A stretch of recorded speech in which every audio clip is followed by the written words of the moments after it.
La chaîne Faisons-nous peur a été démonétisée en novembre 2025. Même s'il peut vous arriver de voir des pubs sur les vidéos, aucun revenu publicitaire n'est généré. N'ayez pas peur de soutenir la chaîne à travers des donations ponctuelles, mensuelles ou des achats de très longues narrations sur le site Buy Me a Coffee. Votre soutien est essentiel pour l'avenir de la chaîne. Affreusement vôtre, la ruse.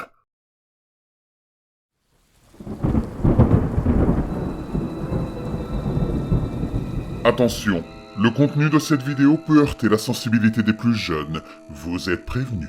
N'ayez pas peur de laisser un pouce bleu, d'activer les notifications et de vous abonner si ce n'est pas déjà fait. Une voiture blanche l'attendait sur une route totalement déserte.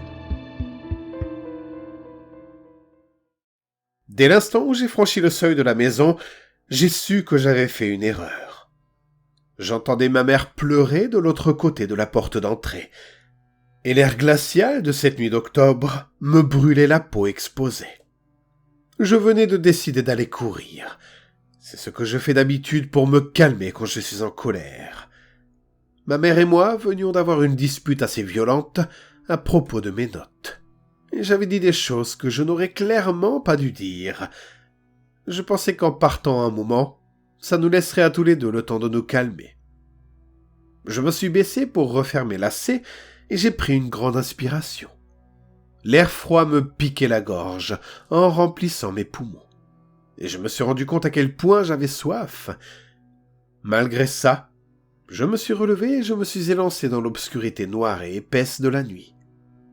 Elle était particulièrement sombre. La lune semblait absente du ciel, et comme j'habitais sur une route de gravier isolée, il n'y avait aucun lampadaire. Je sais que courir la nuit sans lumière ni équipement réfléchissant est dangereux, mais l'alternative était de me faire hurler dessus, et je n'en pouvais plus. Arrivé au bout de l'allée, j'ai tourné à gauche sur Parallel Road, une route que je connaissais bien, et j'ai commencé à courir. Mes yeux s'étaient maintenant habitués à l'obscurité, et je pouvais voir assez loin devant moi. J'ai accéléré progressivement et trouvé un rythme rapide mais confortable. Le vent glacé me fouettait le visage, et je frissonnais.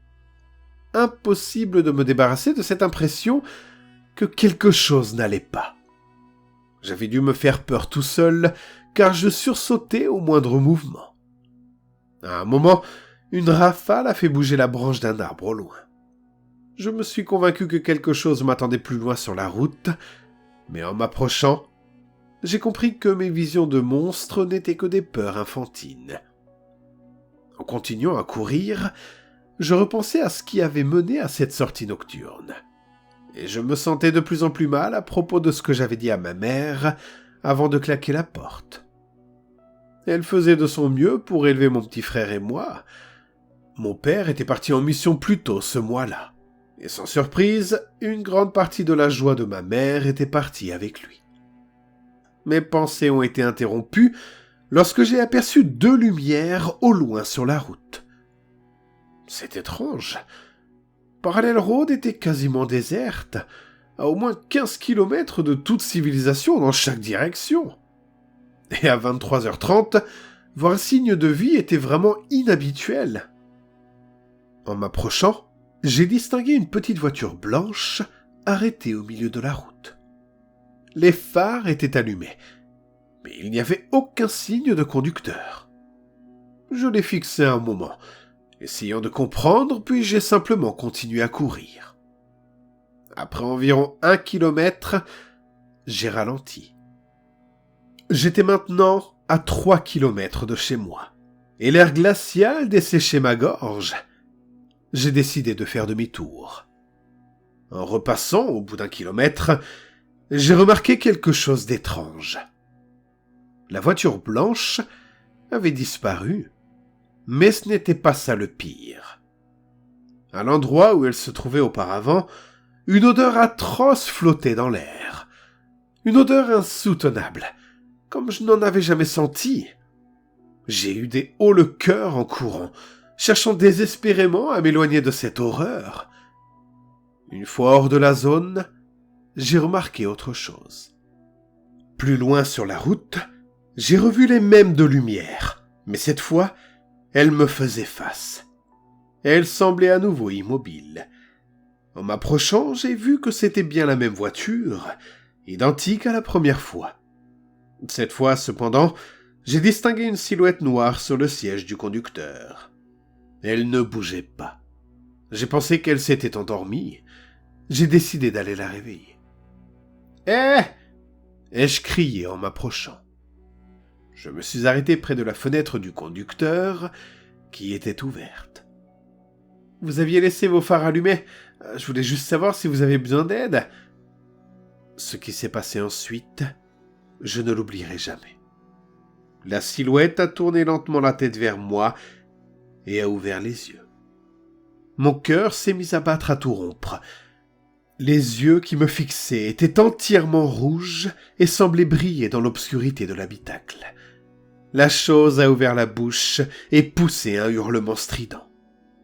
Je me suis retourné et j'ai couru. Plus vite que je n'avais jamais couru. Mon cœur cognait comme s'il voulait sortir de ma poitrine, et ma respiration était totalement incontrôlable. Puis j'ai entendu le bruit des pneus.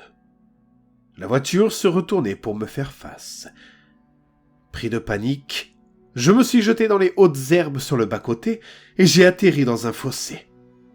J'ai à peine levé la tête, retenant mon souffle, tandis que les phares éclairaient la route juste devant moi. La chose me cherchait. La voiture a roulé lentement et a fini par passer sans me voir. Après un long moment, je me suis relevé et j'ai couru jusqu'à la maison. 12 minutes plus tard exactement, j'étais de retour. J'ai claqué la porte derrière moi et verrouillé toutes les entrées. La maison était sombre à part quelques lumières. Ma mère et mon frère dormaient sûrement. Tremblant encore, je me suis effondré sur mon lit. Juste avant de m'endormir, une lumière venue de l'extérieur a attiré mon regard. Une petite voiture blanche venait de se garer dans mon allée, juste devant ma fenêtre. Les phares se sont éteints. J'ai commencé à sangloter. 2 grands yeux rouges me fixaient depuis l'intérieur. La peur m'a paralysé, mais j'ai dû finir par m'endormir. Au matin, la voiture avait disparu. Soulagé, je me suis dit que tout cela n'était qu'un cauchemar. En me levant, j'ai remarqué que j'avais oublié d'éteindre la lumière de ma chambre. Je l'ai éteinte et je suis allé dans la cuisine. Ma mère m'y attendait, le visage grave. « Est-ce que tu as remarqué quelque chose d'étrange pendant ta course hier soir ?» Elle m'a expliqué que la police avait retrouvé le corps d'un homme assassiné violemment, à 2 kilomètres de là. À côté du corps, un message écrit à l'encre rouge avait été retrouvé. Le message disait « Hé, vous aviez laissé vos lumières allumées. Je voulais juste savoir si vous aviez besoin d'aide. »